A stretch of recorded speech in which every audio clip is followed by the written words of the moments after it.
all of that this morning. We have a great panel of experts joining us. Serena Townsend, a former prosecutor and criminal defense attorney, is here live, as well as Candace Kelly, a legal analyst who has been in the courtroom during this trial. And also you've seen her on Law and Crime during the trial. We'll be taking your questions as we always do, so drop them in the chat. We already have a couple ready to go. Let's begin by going live, though, as we've started our last few days following this trial here live on Law and Crime, by going to the courthouse in Lower Manhattan, where we find our Sierra Gillespie, the host of Law and Crime Scandal YouTube channel. Sierra, good to see you. Pretty busy day for the most part, considering it was deliberations. What do you make of some of the notes that we've heard from the jury thus far?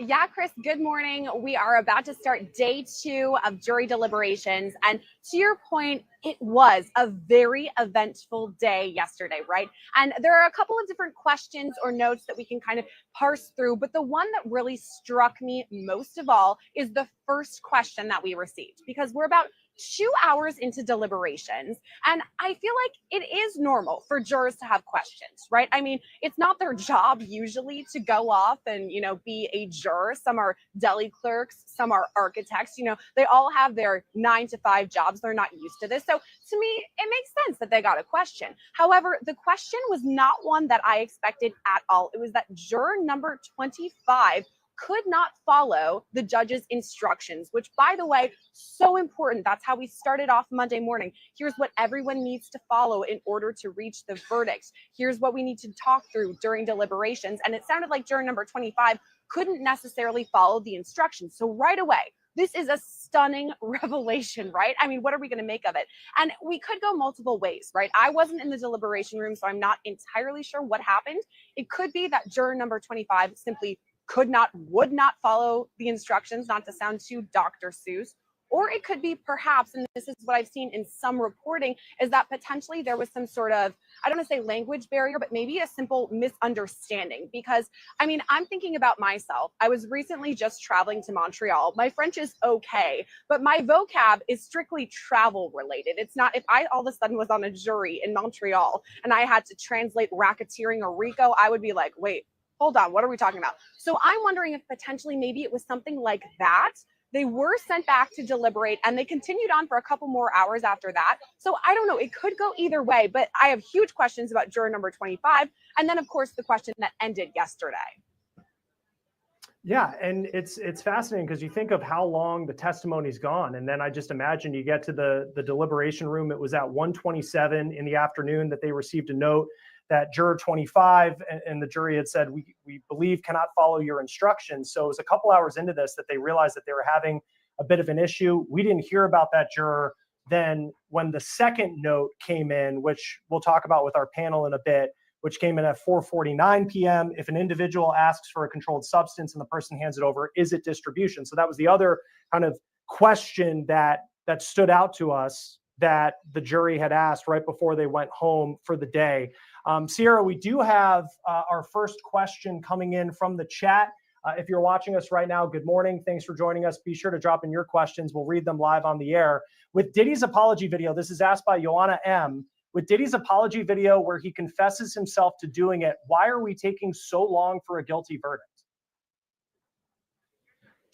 Oh, this is such a great question. Thank you to all of our viewers who have been writing in. And this is something, this Diddy video that he posted to Instagram in May of 2024 following the release of that Intercontinental video. Of course, you guys know it now. Jurors have seen it. It was first leaked, quote unquote, to CNN. This is something that we talk about all the time on my channel, Scandal. So I just have to take a minute and remind you guys, if you like what you're seeing, make sure to subscribe to our channel. We talk all things at the moment P. Diddy, but beyond that, anything that's sort of celebrity crime or gossip or drama, make sure to subscribe because there's a lot of things. And this falls right into it, okay? So we see this video, this Intercontinental video, which is harrowing, by the way.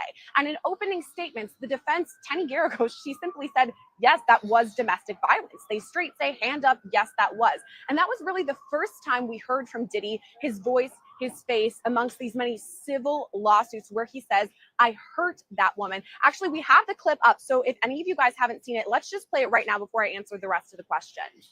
It's so difficult to reflect on the darkest times in your life Sometimes you got to do that. I was up. I mean, I hit rock bottom, but I make no excuses. My behavior on that video is inexcusable. I take full responsibility for my actions in that video. I'm disgusted.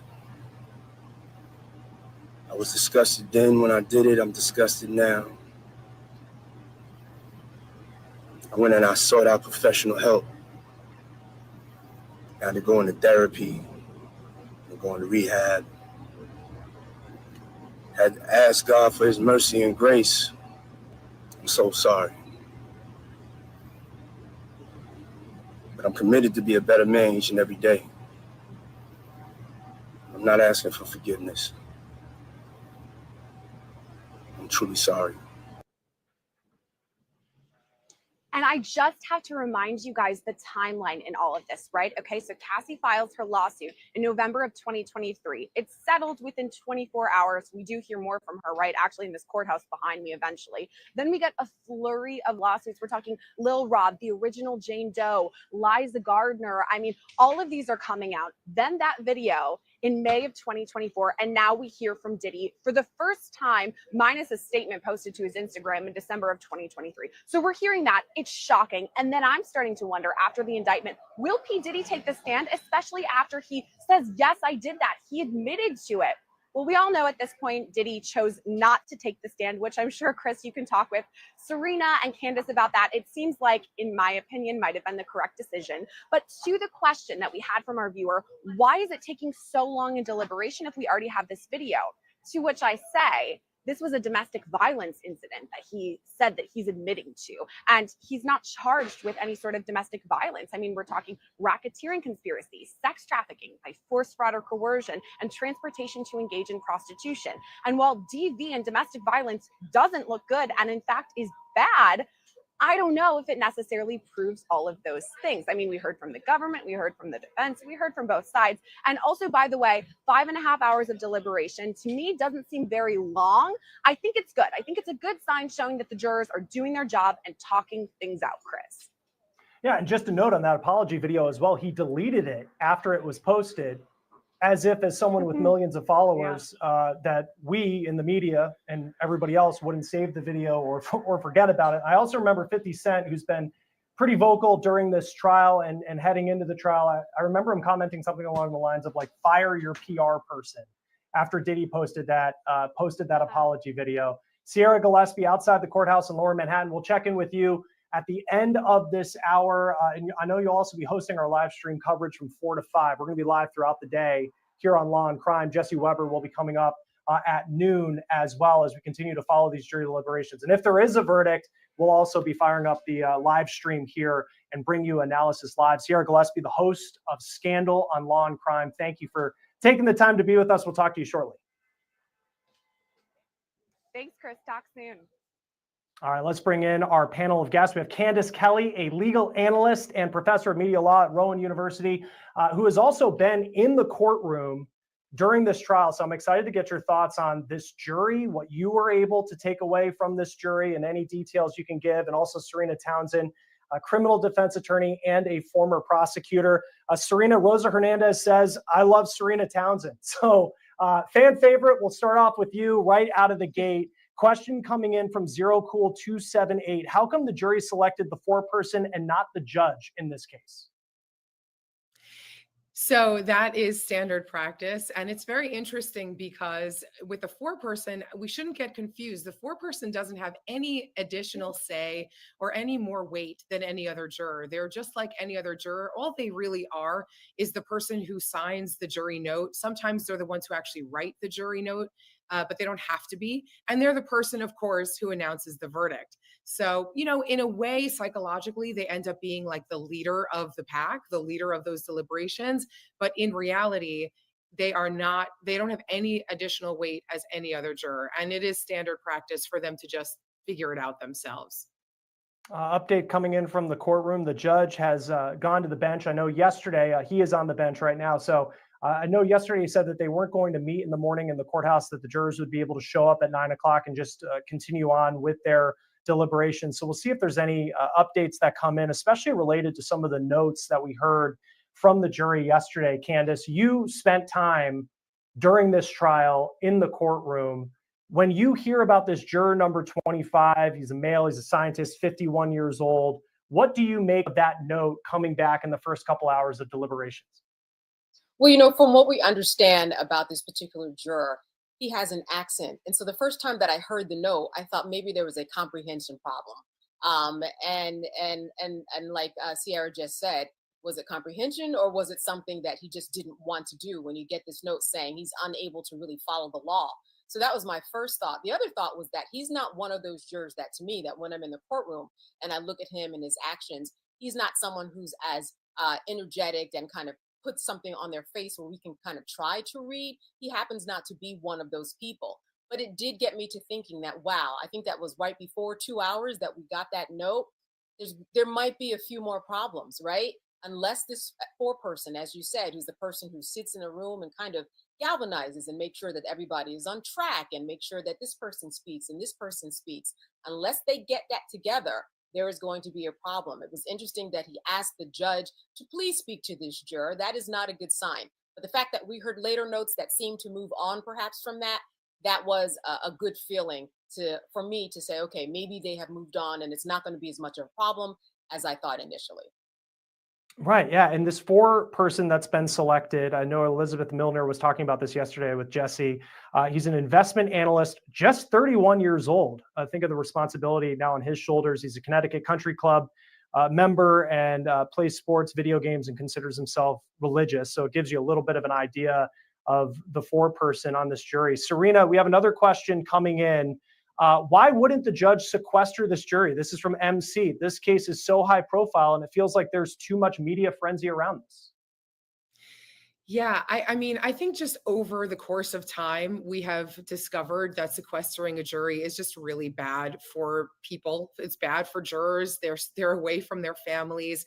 And I don't think that in a cost benefit analysis, we ended up getting any better verdicts or any more valid verdicts from sequestered jurors than non-sequestered jurors. I definitely understand the question. I agree. You would think like this is so high profile. We really want to make sure that they're not doing anything wrong. They're not going online. They're not talking to their family because it is a really, really hard job. The temptation is crazy for these jurors. They must want to do all of those things. And so, yeah, you would think that sequestering them would be a good idea. But overall, we as a society have just kind of moved away from sequestering juries unless it's really, really, really, truly necessary. It's very difficult for the psyche of a person to be sequestered for such a long period of time away from their normal life. And Candace, let's talk about the other note that was sent, a question that came in at 4:49. So this was right before they ended the day.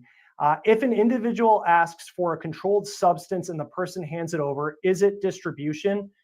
What part of the testimony that you heard in covering this trial do you think the jury is talking about when they're asking this question? So we know, first of all, that they are in RICO. And if they're going through the way that the judge actually presented the jury instructions, he talked about a few things first in terms of aiding and abetting and things of that nature. But the first law that he really talked about was the RICO statute. So if they're going in order, they are in RICO and they're talking that predicate drug offense. So they want to know if Sean Combs gave someone a drug, but they asked, does that still count as distribution? So when we look at the testimony, we hear from many people, whether it's Jane, whether it's Cassie, who have said that, hey, Sean is the one who gave me these drugs. In fact, we heard Cassie's former roommate and former very good friend who they met when they were 14 years old as models say that Cassie was never on drugs at all. So the fact that she is this drug addict is something that she knows Sean Combs led her to. So when we look at this whole idea of distribution, we're looking at whether or not Sean Combs is the one who gave Cassie the drugs, for example, or gave Mia the drugs, or gave Jane the drugs, or gave anybody the drugs. That's what we are talking about. The judge said, look, you have to go back to the jury instructions. I can't interpret that for you, but I think it would make sense that they might come to a yes on that. I can't imagine that you would have someone say, for example, maybe it's say I'm selling drugs to someone because they asked for it. That doesn't let me off the hook. just because they asked for it. Again, I don't know the answer, but I could imagine how they could get to that particular answer that I just came to. You gave it to them, so therefore that's distribution, even if it's just one person.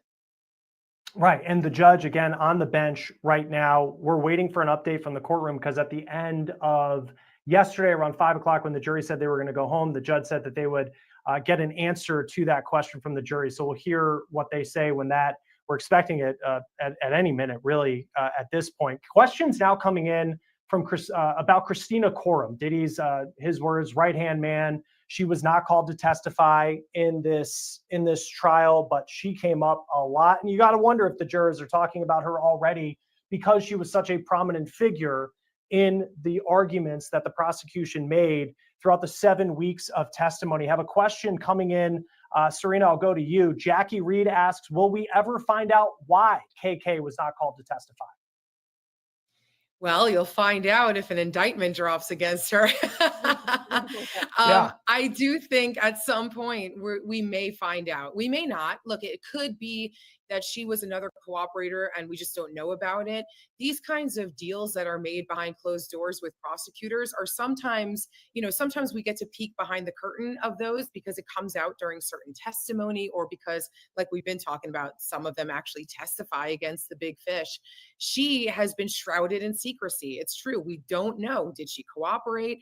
Are they coming up with an indictment against her? Was she going to cooperate and then got cold feet? We don't really know, but there's certain things that we'll never find out. I do think we're going to find out a little bit about what she did, what her role was, and whether she herself is under investigation as going to be indicted for her role in this whole situation. I also just want to know, where she is. Where has she been hiding out for the last couple of months? Candace, for you, another question, Christina Coram related. This is from Linda Mima. Will KK most likely have her own trial? Possibly, if there is an indictment. We have to think of KK in this way, in my opinion. KK was available to both sides, right? So I'm sure that they both did their due diligence to say, could we use her? And we don't know if there was a deal that was made. As she just said, we don't know what's going on behind closed doors. But that being said, neither one of them thought strong enough, based upon their own, what was going on in their defense and prosecutorial worlds, to bring her there. The other thing is that during the summary witnesses, we saw dozens of pages of charts of digital evidence, of emails, of texts that brought KK in. And so they kind of did put her at the scene in many situations without physically having to put her on the stand. Because once we put her on the stand, we don't know what she'll say for either side. And they definitely had to have thought about that, weighed that, and at the end decided against that. Could there be an indictment? Could there be a trial for KK? Absolutely. Could you imagine what the days would have been for that witness testimony, though? I mean, think about just following the transcript, pins and needles. So that was taken from us. Obviously, perhaps a smart decision that she didn't go on the stand. Let's go to our first poll actually coming in. Which factor do you think influenced the jury the most? More than 1,000 of you voted. We appreciate you joining us this morning. Witness testimony, 54%, surveillance, 17%. Defense strategy was 15%, and then prosecution narrative 13%. When you see the witness testimony, Serena, at 54%, obviously these are our viewers voting on this, not a jury. If that's how the jury is seeing it, that the witness testimony is driving their decision of whether Sean Combs is guilty, is that good or bad for the prosecution? First of all, I love this poll. I love this question because as a trial attorney myself, I always want to know what the people are thinking, what is affecting them, how they're thinking about different things and different pieces of evidence. And testimonial evidence, that is witness testimony, is clearly driving this whole deliberation. And, at least with the law and crime viewers, I actually think it favors the prosecution because there were no witness testimony for the defense. So I think if people are really hinging on what the witness testimony said, unless people are saying that they are thinking poorly about the witness testimony, that they felt that the witnesses did not testify well and that the defense got a lot of good jabs against those witnesses on the stand, which is also possible. But I do think that your viewers are right because that's the bulk of the evidence here is witness testimony. And they're also right because the surveillance video, as much as it kind of fills in some of the blanks and it colors some of that in for us. It shouldn't necessarily be the driving force because, as we've covered for this whole trial, that domestic violence situation against Cassie is not specifically charged in this case. It is used as context, but it's not necessarily a charge in the case. There's no assault specifically against Cassie to deliberate about. So I agree with the viewers. I think the testimony is super important here. And I also found it interesting that they're almost split down the middle between the defense and prosecutors, closing arguments or strategy. I think that's interesting. And I think that we're going to see that reflected in the jury deliberations too. Yeah, always good to agree with our viewers as well. I know they like that. Old Hollywood Angels chiming in this morning. Good morning to you, because I know you've been with us each day as we've been live following this trial, Candace. How long is too long for a verdict to take place? Can this take as long as it needs? What's the time limit? And you think of the 4th of July coming up on Friday, so it's a short week. Listen, that is a great question, especially with July 4th coming up. Here's the deal. They can deliberate for as long as they want. I mean, do they want it to go for 2 months? No, they don't want it to go for 2 more days. We've got July 4th coming up. Last week, it was 104 degrees on one of these days. These people are coming to and from this particular courthouse, and it can be very, very straining on one.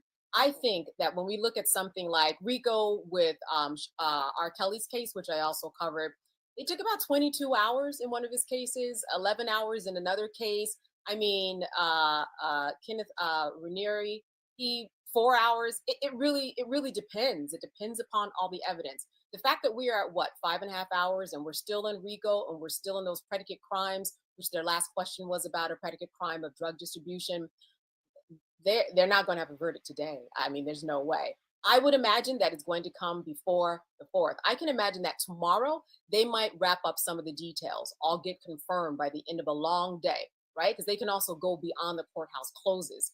And then maybe come back the day after, regroup and say, are we still on the same page? So I would say totality, 2.5 days. I think that's a great point, because I mean, the jury instructions themselves are 62 pages long. So you're going through that, trying to figure it out, make sure everybody understands it. Clearly there was the issue with juror number 25 yesterday, at least showing that there's a little bit of confusion about that. Then you get into the charges like the RICO charge, where you're figuring out those underlying crimes and piecing together everything you heard over the past 7 weeks. It's a lot to get through, and then finally getting to the point of making a decision. We do have a super chat question coming in from Kelly Bezick. We really appreciate that. Serena, I'll go to you with it. Consent can't be used as a legal defense against sex trafficking, but there are alternative strategies that seem identical. How is that true?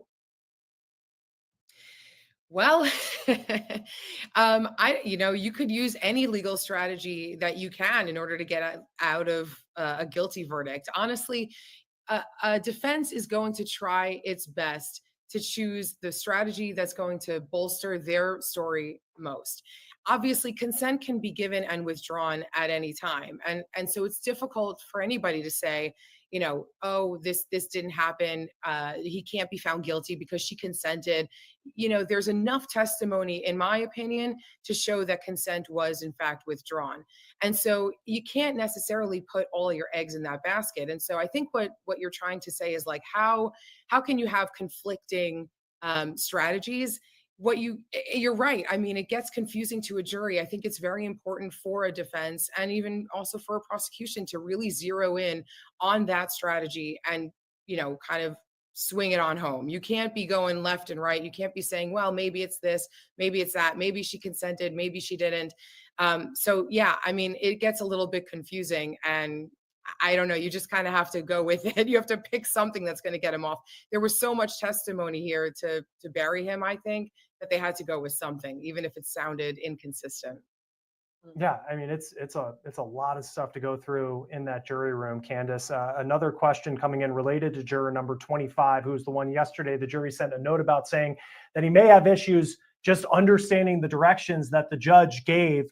The question comes from Lucy Whitaker. If number 25 cannot follow the judge instructions, will he get replaced or given chance to figure it out?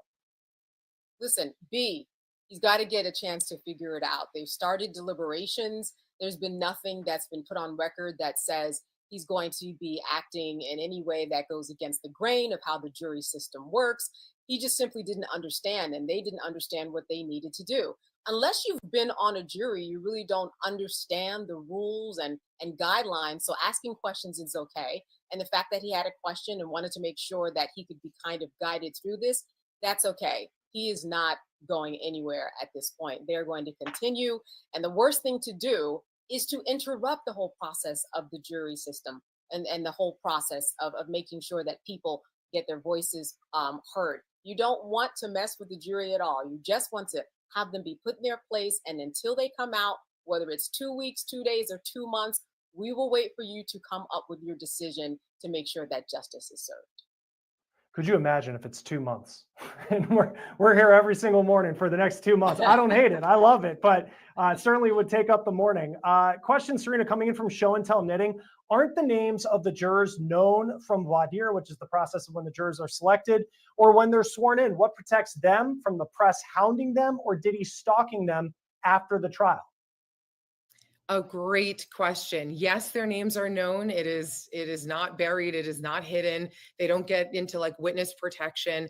And, some of those jurors might take advantage of that. Like some of them after the case, we've seen that in other high profile cases, they could, write a book about it. They could get their interviews. And sometimes people parlay their experience into a whole new career for themselves.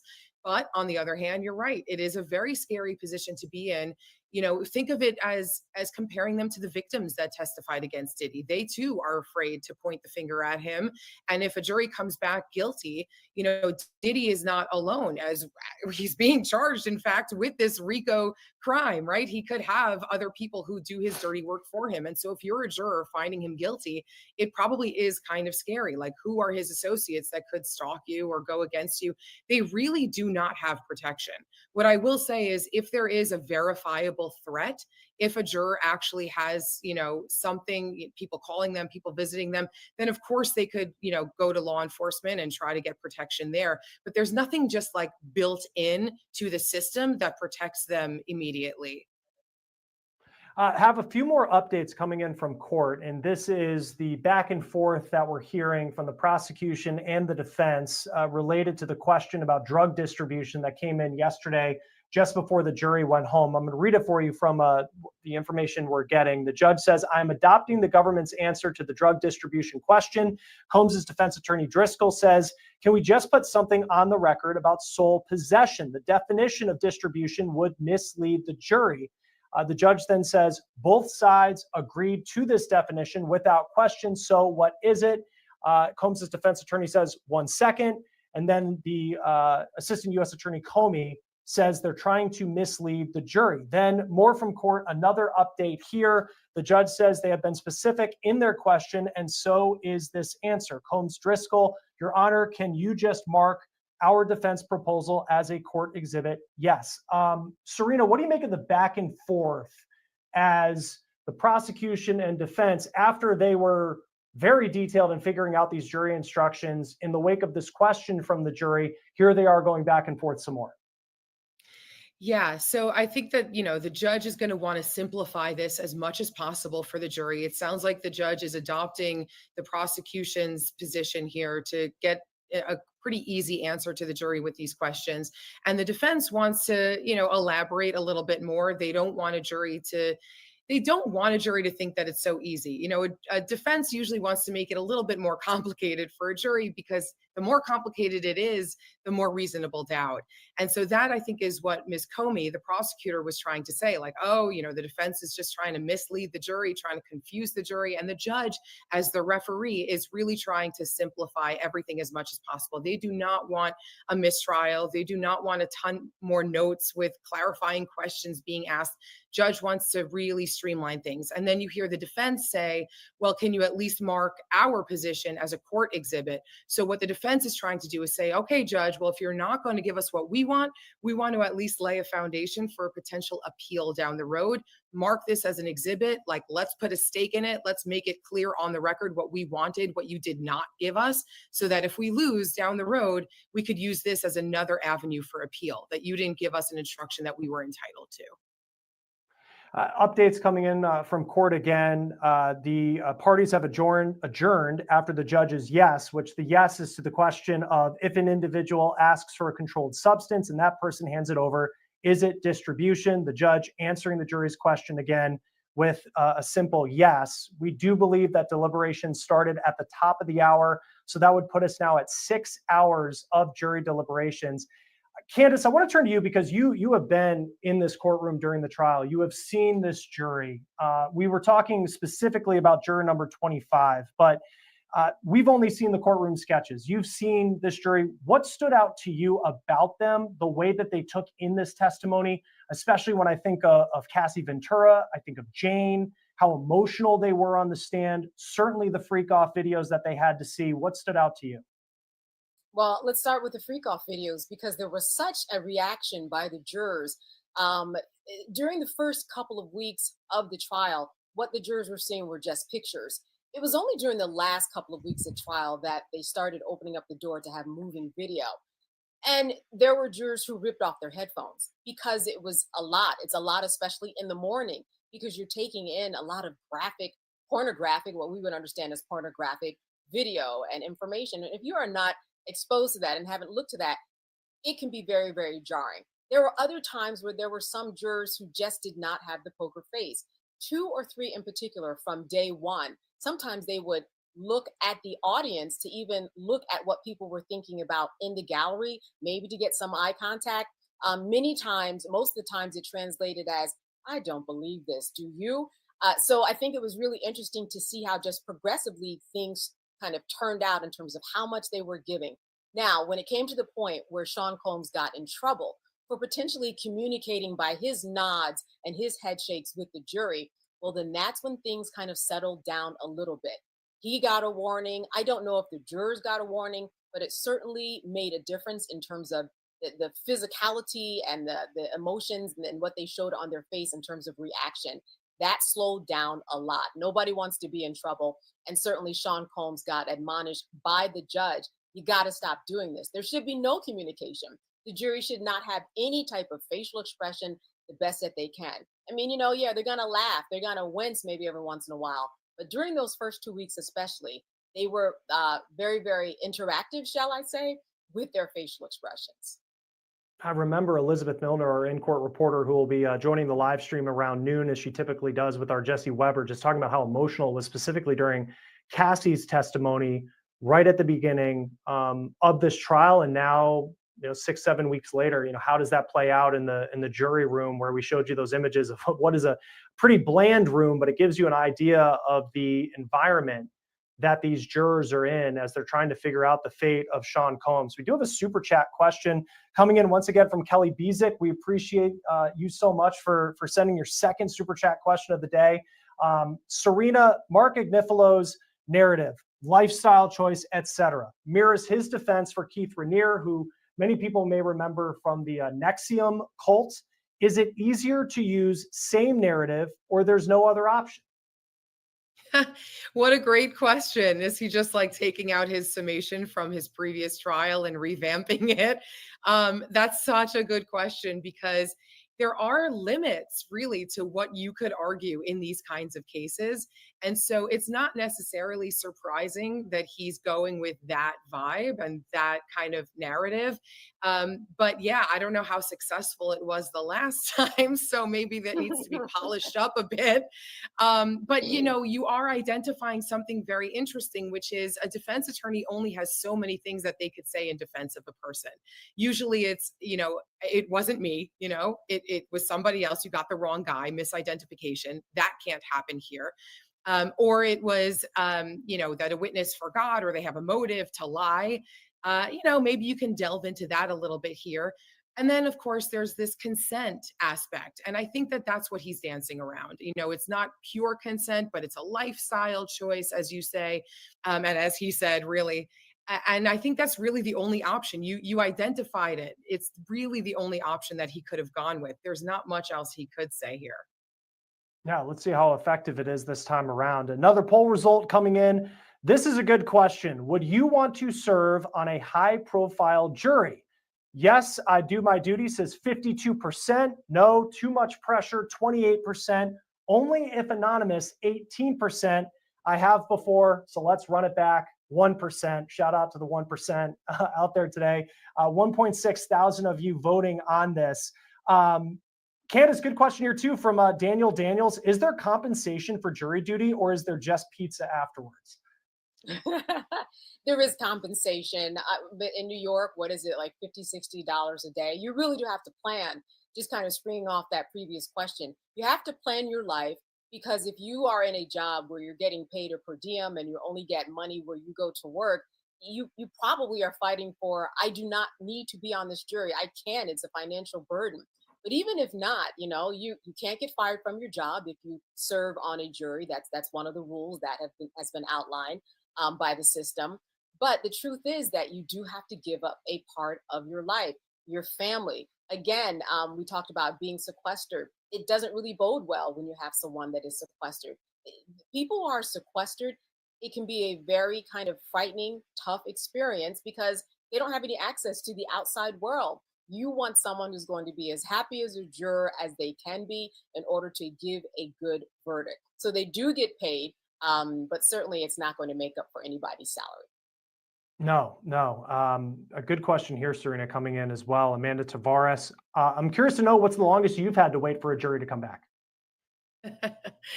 Oh my God. And it's excruciating when you have to wait because the heart is pounding. I usually get quick, good verdicts for myself. But it could go. I think the longest I ever had to wait was like 4 days. And that was a long one. And we joke kind of in our own trial lawyer community about the Friday verdict. And we were touching on this a little bit earlier with July 4th coming up. And I agree that I think Thursday is going to be the day that we get a verdict here because it's the equivalent of a Friday verdict in this type of week where there is no Friday. But basically what that means is, the jury, they want to get it right, but they also have other things going on in their lives. And they sometimes set this like internal, maybe they don't even realize it, but this internal timeline where they're like, okay, if we don't have something by this date, it's ridiculous. We just got to end it at some point. So yeah, I mean, the longest I've ever had was 4 days. But usually it's about 2 days, maybe 3 in a situation like this. And then of course the Friday verdict vibe. Yeah, we'll see if it's a Thursday verdict this time around. Candace, good question here too from Dr. Dean Butler. If Diddy walks free after all of this, then what? Does he still have a home to go back to, or has that life collapsed? And what about this? What about all his so-called friends? Will they come back to him? My guess is this. First of all, physically, sure, he has a home to go to. He hired a forfeiture asset specialist to kind of deal with anything that might be down the pike. But we have to think about those dozens of civil lawsuits that even once he goes free, he's going to be back in court, whether it's for himself, whether it's for, a recently filed case that involved him and his son, allegedly. He has dozens of civil lawsuits that he's going to have to deal with. So financially, it's going to be different. We know that while he went into this, he was worth almost $1 billion. If you go ahead and Google and look at people and experts to talk about his worth, they say now about $400 million. So we know that he is spending a lot for attorney's fees, not just now in court, but to work the court cases that have come down the pike already. So he's going to come out. He might be a free man in terms of his physicality, but mentally, he is back at it at this type of a situation in terms of defending himself, paying attorneys, and figuring out what is my defense going to be. But the homes, they are still there. He didn't have to do anything in terms of selling them. But again, free in his mind, not quite yet. Not for a very long time. And yeah, I mean, dozens of lawsuits in the civil world that he is currently facing. So even if he's able to walk, which I know a lot of people we've had on and say a clean, just not guilty across the board. A lot of people say that that's not likely. We'll see what the jury decides. Candace, since you were in the courtroom as well, I have another one for you. This was actually a line from CNN we just saw that Combs, as he was in there, he briefly talked to his mom. And he said something along the lines of everything's going to be all right. He's being then brought back into kind of a room where he can wait out the deliberations. What stood out to you, especially for so many of us? I keep talking about this of like, we grew up with Sean Combs. we have a vision in our mind of who P. Diddy, Puff Daddy, who he was for such a long period of time. But then we see the sketches and he's in the sweater and he's got the gray hair, even though he thought apparently that he looked like a koala when he was there. But I mean, the person we see here on the screen, that's the Sean Combs I think about. Who's the Sean Combs that you've seen in the courtroom? So, what's interesting is that I will sometimes spend time in the spillover room as well as the courtroom. In the courtroom, you can see Sean Combs, obviously, the back of him a lot. But when he comes in, especially even just from that first week and on, and this has been his kind of MO, he will come in, he will say hello to people individually. He will look you sometimes in the eye. He will grab his hands and clasp them and kind of bow down a little bit. Always very interactive with his family, who has been there on a consistent basis, especially his mom. Also, when the doors close, if you look through the cracks, you can see that sometimes he's able to interact with his family a little bit more than what we see with him just saying hello. He got a note the other day from someone in his family, and he looked back and smiled and put his fist up. He is all gray. When you're in the spillover room, you get a lot of people, especially people from out of country or who are coming, during their lunch. They just want to look at him, and they always look on the screen and they say, "Where is he? Where is he?" And for those of us who are there, we say, just look for the gray, because he's gray on top. He's gray with his beard. Sometimes the camera is not that great. So his sweater is looking gray. It's just like a vision of white, but you can at least see him kind of moving or kind of nodding his head or even passing a note. This is someone who knows his audience. I mean, so he's definitely always looking at the jury, looking back. He has a lot of interaction. There was a woman one day who was pregnant, and he asked her, "Oh, when do you do? Are you all right?"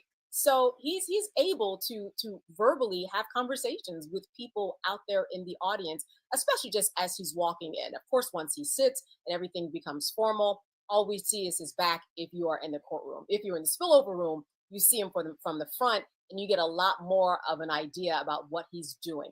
But I remember one time, and specifically, when he did have the time to talk to the judge, I think it was at the time where he said, "No, I will not be taking the stand." He told the judge, "Hey, you're doing a good job," which I thought was so interesting. I mean, this is a man who is always used to giving his opinions, giving his assessment. And it didn't stop at this judge where he said, "Judge, hey, by the way, I think you're doing a good job." And Candace, I kind of buried the lead on also that I know you went to school with Sean Combs at Howard. Just knowing him then, and then you see him now, and you've covered him certainly as he's been a public person. But just what was your reaction when you first saw him in that environment? A little bit grayer than all of us may remember, and have just from that part of knowing Sean Combs, just seeing how he's reacted and acted during this trial. Yeah, I went to Howard with him. We had 1 year that overlapped. So I remember him just specifically a couple times being on the yard in the middle of campus, handing out flyers, doing what we know him to do now, which is he's handing out flyers for a party. So he was always into marketing.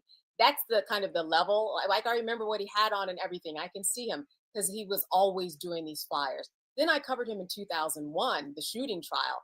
And I gave gavel to gavel coverage when I worked at BET News. And that was not a gray Sean Combs. That was a confident Sean Combs who took the stand on his behalf. And many people know Jamal Shine Barrel and what happened with that. If not, it is a great Google, and there's a great documentary on Jamal Shine Barrel. So that was a little jarring even then to see the gray-haired Sean Combs. Fast forward 24 years later, back in court again. This was the most kind of surprising reaction that I had of myself, because really he was just all gray. But he is in his 50s. And if we see him, he's obviously dyeing his hair. We saw a little bit of the gray-haired Sean Combs during COVID, right, when nobody could go and get their hair cut.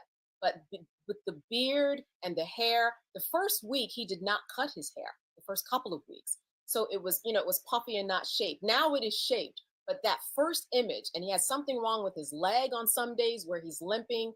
His reading glasses are slightly thicker. So if this was someone who was sitting 4 tables down at a restaurant, you would not recognize him. So it was pretty jarring to see. And about 20, 25 pounds lost off of him. You might pass him in the street or in a restaurant, unrecognizable in my estimation. Absolutely. Wow, that's incredible. And speaking of the gray, I remember in the evidence pictures from his house in Miami that was raided by federal agents, not only was there the Astroglide and all that stuff, there was a lot of Rogaine that you just saw on the wall. Not that that was an illegal substance that they had to take, but it just kind of showed. I mean, he's 55 years old. Everybody ages, but without having those type of things in custody, it's fascinating to think of what he looks like, because so many of us have just seen sketches. I want to read another update coming in from the judge, and then our Elizabeth Milner is going to join us here in a moment, who has been in the courtroom every single day. I know all of you know her incredibly well, but this is what the judge said. He said he will send the jury a note saying, in response to the jury's question, the court refers to the jury to page 37, lines 1 through 3 of its jury charge, and then quotes the language from the instructions. This is from just an article from CNN. The word distribution means actual, constructive, or attempted transfer. To distribute simply means to deliver, to pass over, or to hand over something to another person, or to cause it to be delivered, passed on, or handed over to another. Distribution does not require a sale. The judge rejected other proposed language from both prosecutors and defense attorneys. The defense had suggested referring the jury back to the full set of instructions or other parts of the charge, while prosecutors had proposed simply responding yes. So a little bit of a context to the response that we heard from the question about drug distribution that came in from the jury late yesterday. Let's get out to our Elizabeth Milner, who is live outside of the courthouse in Lower Manhattan. Elizabeth, we're more than 6 hours now into jury deliberations. We've seen the judge respond a bit to these jury questions. What's standing out to you? I'm so sorry, Chris. Can you repeat that question one more time? Good morning. Hey, just what stands out to you? I know you have been really busy. You're running across traffic to get to us live here, so I appreciate it. So we have the judge responding to the jury question that came in yesterday from related to drug distribution. What stands out to you about how the judge handled that and what the jury may be thinking about? Yeah, it was an interesting way the judge handled it, because I think from the defense's perspective, they were really trying to get the judge to pretty much signal back to the jury that they wanted the whole instruction to kind of be taken into consideration. Whereas the judge, from his point of view, he was like, they asked a very specific question, so I'm going to give them a very specific answer. It'd be improper of me to just add more. I don't want to mislead the jury. I don't want to confuse them, any of that. And so the judge ended up saying that again. He said he didn't want to do damage to tell them to consider the instruction as a whole. The government, as you had pointed out, Chris, was saying, well, our concern is about the instruction as a whole, is whether or not they have questions about the element and not the charge as a whole. And the government saying that they were concerned if they talk about the charge as a whole, it would make it more confusing, possibly misleading. And I think there were points where, again, the defense was kind of like, okay, well, they are asking these questions. You should refer to them, for example, on page 38, lines 3 through 7. They were kind of pointing that out in the specific jury charge. But the government, again, saying that this was misleading, the judge kind of siding with the government in this particular argument, saying that, as the government noted, this relates to possession with intent to distribute, as far as the specific lines the defense was kind of pointing to during their argument. But the judge says we're going to refer upon the agreed upon language, and then they'll proceed as the court kind of said initially too. So I think the arguments were a little tense this morning, kind of from the defense's perspective, because I think that they might be possibly a little concerned at this point. But again, it might be too early to tell. Like you said, Chris, we're kind of approaching 6.5 hours of deliberations almost. Right. We're still past the 6-hour mark. And so while it's still pretty early this morning, it seems like the jury kind of is making a little bit of headway here. And no comment thus far. To your perspective, juror number 25, who had everybody abuzz yesterday that there was suddenly, nullified, jury, and everybody, was jumping to this conclusion that this jury was going to be deadlocked from the beginning. We haven't heard anything about that juror so far today, or since that note came in around 1:30 yesterday. Right, exactly. We haven't heard anything. I think a lot of people, again, are kind of jumping to conclusions kind of quickly, and we just don't know what all that means. The juror, this particular juror, can't follow instructions. Is it a language barrier issue? Is it something else that's going on? I mean, it's a lot of instruction, a lot of legalese that this jury has to interpret, and it can be kind of confusing. So I think, as far as just the interpretation of that particular note, given that they have still been going hours and hours into their deliberations, maybe it's too soon to jump to conclusions, especially since we don't know the full story. And I know Diddy was in the courtroom. He talked to his mom briefly this morning. What stood out to you about how he's doing as these deliberations are going on?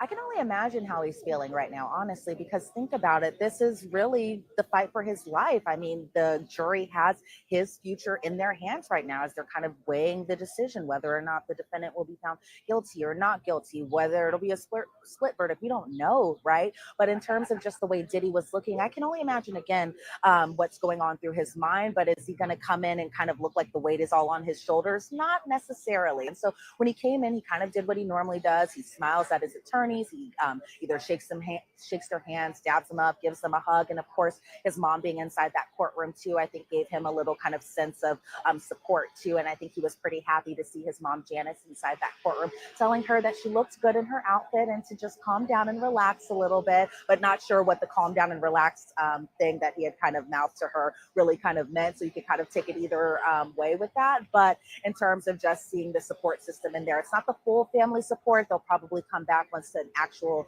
decision is reached. So we might not see them every single time a notice passed, but at least he'll have some family support in there, that being his mother, Janice. And for you, having been in the courtroom throughout this trial, and now it's in the hands of this jury, I know the foreman is, 31 years old feels really young for for just the pressure that comes. I mean, for all these jurors, an immense amount of pressure.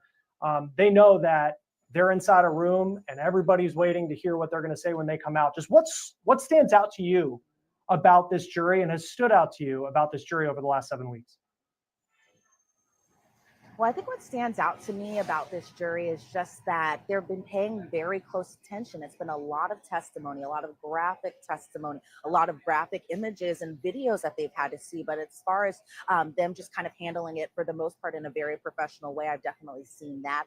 Obviously, there was kind of the hiccup with juror number 6. That juror ended up being dismissed. But it feels like even with that dismissal of the juror a couple weeks ago, that they still haven't really kind of, that the jury still kind of is showing up every day. They're showing up, they're ready, they are doing their part, they are doing their civic duty. But I was telling one of the other reporters inside the courtroom, I kind of feel like everybody interprets the jurors' body language kind of like an episode of The Traitors US, where every single thing that they do, everything is overanalyzed at this point, where if a juror is smiling, it could mean one thing, but we just don't know because we don't know them personally. We're not allowed to talk to them.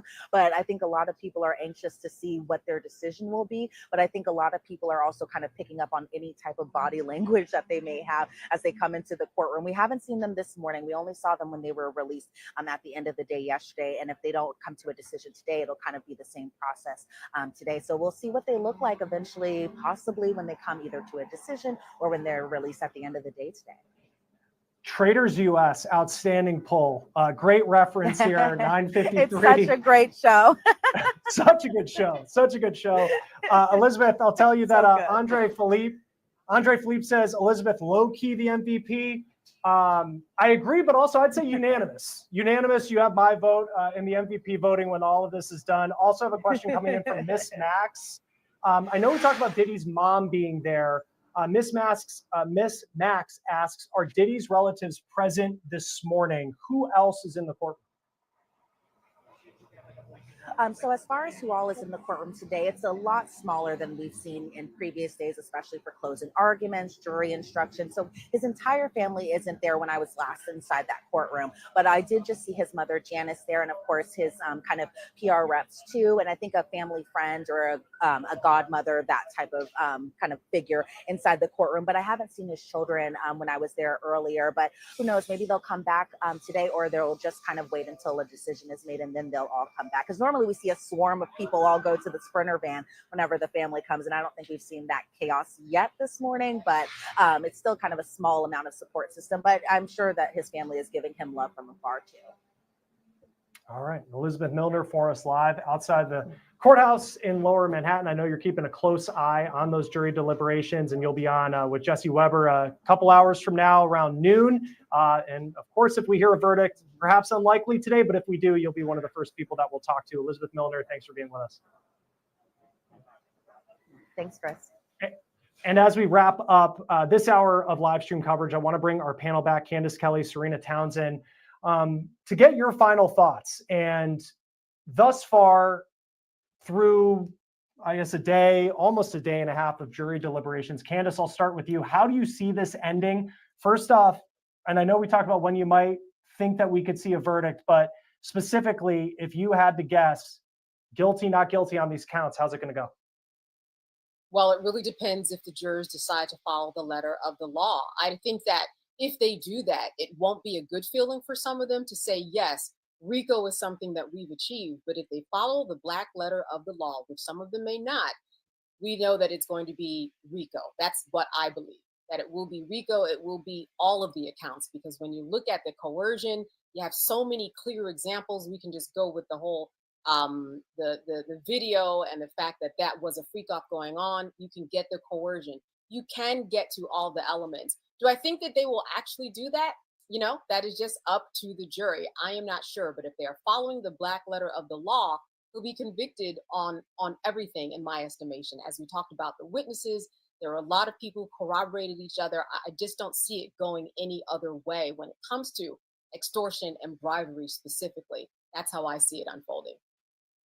And Serena, for you, not only how do you see this playing out as far as the verdict, but when it comes to a potential sentencing phase, what type of time? And I know it could be life in prison if he's convicted of all of it and he hits the maxes, but also what goes into determining what Sean Combs' sentence could be if he's found guilty of these charges? So I happen to agree. I think if the jury actually goes with the letter of the law and they credit the testimony that they heard, I do think that they come back with guilty on all three counts. I think RICO is the one that they're going to struggle with the most. And that's the one that we might not see a verdict on at all. If even a guilty or not guilty, we may get a hung on that one. But I do think technically the proof is there for all three. As for sentencing, he's facing a lot of time and there's not much wiggle room with respect to where he could go. If he is found guilty of really any of these crimes, he's facing at least double digits, possibly life. And there's essentially a standard that the judge has to follow with respect to the threshold of where he could be sentenced. And I don't really see a downward departure from that threshold, meaning I don't think that a judge is going to be lenient on him. And I don't think a judge is going to depart from the standards to give him a break. Some of this will also depend, by the way, on what the offers were. We don't necessarily know. I don't think we have been told what the prosecutors offered Diddy pre-trial. Now, a lot of times, if you get an offer pre-trial and you reject that offer and you choose to go to trial and lose, it's almost impossible to get those numbers again. It's almost impossible to see those numbers again. A judge is typically going to sentence you to more than what you were offered before. So I think, I think if he's found guilty, we're going to be seeing very high numbers here. Yeah, we'll see what happens. Do have the results of our final poll that we'll be talking about this hour. What do you think is taking the jury so long? People are antsy. They want an answer to how this is going to go. They're divided 37%, complex evidence 29%. Who knows at 18%, which may be the most accurate answer, to be honest. And then playing it safe at 13%. We appreciate the more than 2.1 thousand of you who joined us for that poll. And I also appreciate Serena Townsend, former prosecutor, criminal defense attorney, and Candace Kelly, legal analyst and professor of media law at Rowan University in New Jersey. Thank you for taking the time to be with us today. Outstanding analysis, and we'll see how this plays out. Before we go, I do want to let you know about the second season of Law and Crimes hit podcast. You've probably been listening to it already, The Rise.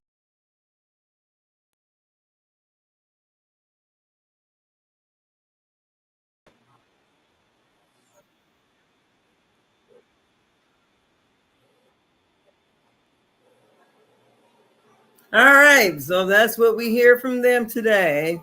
So those are some of the jury questions about the dealing or distribution. Boy, y'all better quit puffing passing. And I don't know. This is something he's facing a lot of time. I just can't make my way to RICO. I really feel like they're kind of twisting and turning with these laws, because if this goes through, there's going to be a lot of people coming up on RICO, and they're going to succeed at it because this is the case that set precedents for it. So let me know your thoughts. You can put them in the comments. Please like, share, and subscribe to my channel. And you guys have a great day. And I talk to you later. Bye-bye.